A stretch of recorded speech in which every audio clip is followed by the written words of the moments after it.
আপু তোমার নাম কি আপু? আমার নাম মুক্তি রানী। মুক্তি, কোন স্কুল থেকে পড়াশোনা করো তুমি? ফুলখারচাকল হাই স্কুল।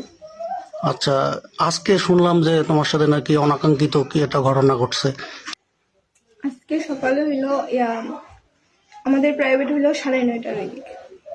আমি 9:30 পার হয়ে গেছি, কিন্তু সেখানে গেলাম, যাওয়ার পর দেখি যে আমার সহপাঠীরা কেউ আসে নাই। সেজন্য আমি ওখানে দাঁড়িয়ে গেছি। ওই সময় মানে স্যারও আসছে। কোন এসে স্যার, নাম কি তার? নূর আমিন স্যার। নূর আমিন। হ্যাঁ, ওই সময় স্যার আসছে, আসার পর আমার দরজা খুলে দিল, আমি গেলাম। আচ্ছা, নূর আমিন স্যার কি তোমাদের ওই স্কুলের টিচার? হ্যাঁ, স্কুলেরও টিচার। আপনি তোমার স্কুলের টিচার? হ্যাঁ, তাকে বললাম স্যার কালকের পড়া কি ছিল। স্যার বললো যে আগের পড়াই আছে। তারপর আমি আগের পড়াগুলো বের করে রিভাইজ করতেছি।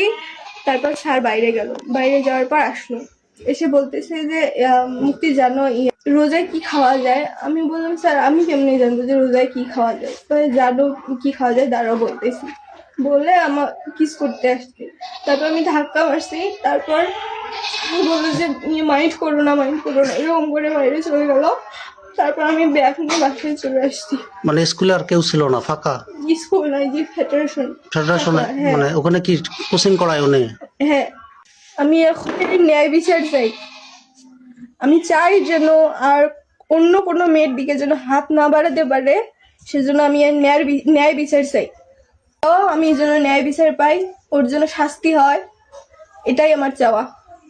তোমার স্কুলের নামটা জানি কি, আরেকবার বলো তো? ফুলখারচাকল হাই স্কুল। ওই স্কুলের টিচার উনি না? হ্যাঁ, ওই স্কুলের টিচার।